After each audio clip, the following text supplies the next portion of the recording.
Kids of grade 4, I hope you people are doing well. I, Tanya, welcome you all in my EVS class. Kids, as if we were doing our chapter, Anita and the honey bees, so I would like to continue the chapter. I hope you are going through the chapter, reading it thoroughly, because it is one of the most interesting chapters in your book.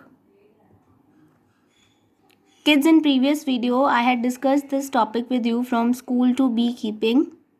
And I had told you to do these questions in your book. Today I'll discuss answers with you.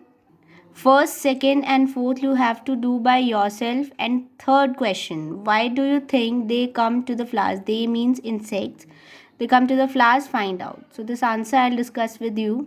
Its answer is insects come to the flowers to collect the nectar produced by the flowers. Flowers एक liquid, एक sugary substance produce करते हैं which we call nectar. तो insects flowers के पास क्यों आते हैं? उस लिक्विड सब्सटेंस, उस शुगरी सब्सटेंस को कलेक्ट करने के लिए. Then next topic was this becoming a beekeeper and these two questions were there. Second is draw a picture of a honey bee in your notebook. I hope you might have drawn the picture of honey bee. और अगर नहीं किया है please draw it in your notebook. And first question is, what do people in your area put on the part of the body where the bee has stung? अगर bee ने, honey bee ने अगर आपको sting किया है, अगर आपको काटा है, तो लोग उस एरिया पर या आप लोग उस एरिया पर, उस बॉडी पार्ट पर क्या अप्लाई करते हैं to lessen the effect of that sting? Actually sting जो जब वो बी काटती है तो उसमें होता है acid. So people apply onion, vinegar और ice on the part of the body where a bee has stung. तो onion या फिर vinegar या फिर ice को apply किया जाता है to get relief. Also they are seen applying some toothpaste or rubbing iron article on the part where bee has stung.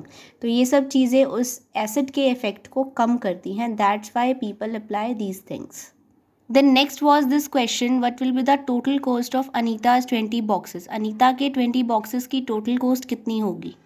Its answer is cost of one box. One box की cost है ₹2000 as it is given in the passage. तो 20 boxes की होगी 20 multiply 2000 means 40,000 rupees. तो total cost जो हुई अनीता के 20 boxes की कितनी हुई? 40,000. Today I'll start from here. Anita is known by everyone in all the village near by. आसपास के जितने भी विलेजेस थे तो अनीता को सब लोग जानते थे. She goes to all the village meetings and talks about how important it is for everyone to study. Sometimes people make fun of her. तो आसपास के जितने भी villages थे, she used to make people aware कि study, पढ़ाई करना कितना ज़रूरी है, how important it is. लेकिन कुछ लोग ऐसे थे जो उसका मजाक बनाते थे. They make fun of her. But Anita knows what she wants to do. लेकिन अनीता शी वाज फर्म. उसे पता था कि वो क्या करना चाहती है. She does exactly what she wants to. और उसने वही किया जो वो करना चाहती थी. Anita wants to become a wholesaler so that she can help the villagers to get the right place for their honey. वो होल सेलर बनना चाहती थी सो दैट उसके जो विलेज के लोग थे उन्हें to get the right price for their honey. जो वो हनी परचेज करेंगे उसके लिए सही प्राइस मिल सके. Here again some questions are there. Anita and others in her village get ₹35 for 1 kilogram of honey. How much does 1 kilogram of honey cost in your town?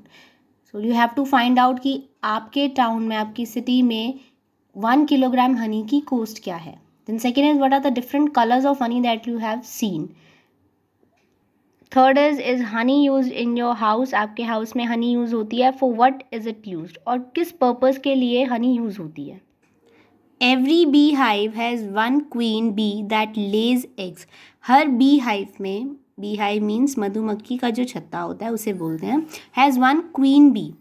उसमें एक one queen B होती है जो eggs lay करती है. There are only a few males in the hive. और उस hive में सिर्फ कुछ मेल्स होते हैं. Most of the bees in the hive are worker bees. और मोस्टली जो बीज होती हैं उस हाइव में वो होती हैं वर्कर बीज, जो काम करती हैं. These be's verb all the day. ये सारा दिन काम करती हैं.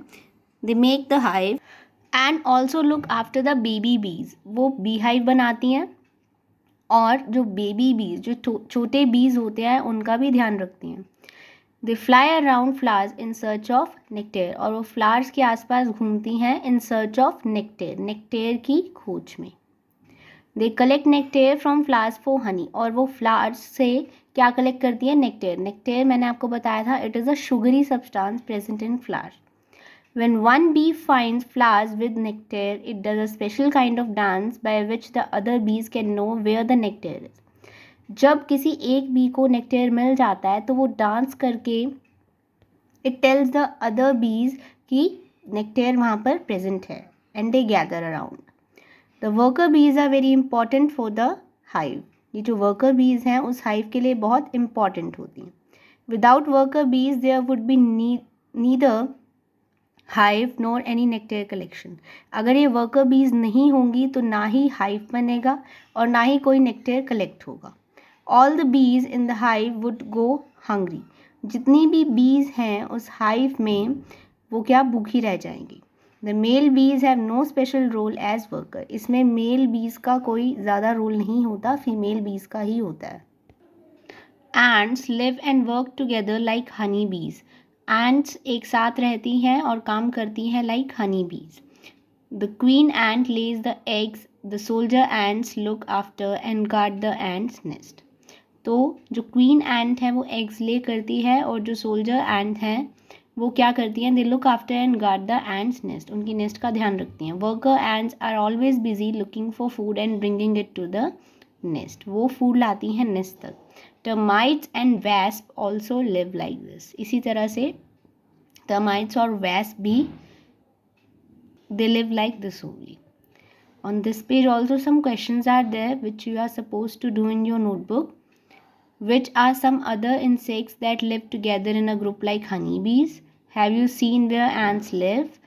What kind of eatables bring ants to them? List them. Look at a line of ants. What is its color? Kids, please do all these questions in your notebook. This was all for today. We will meet in our next lecture. Goodbye everyone. Stay safe, stay healthy.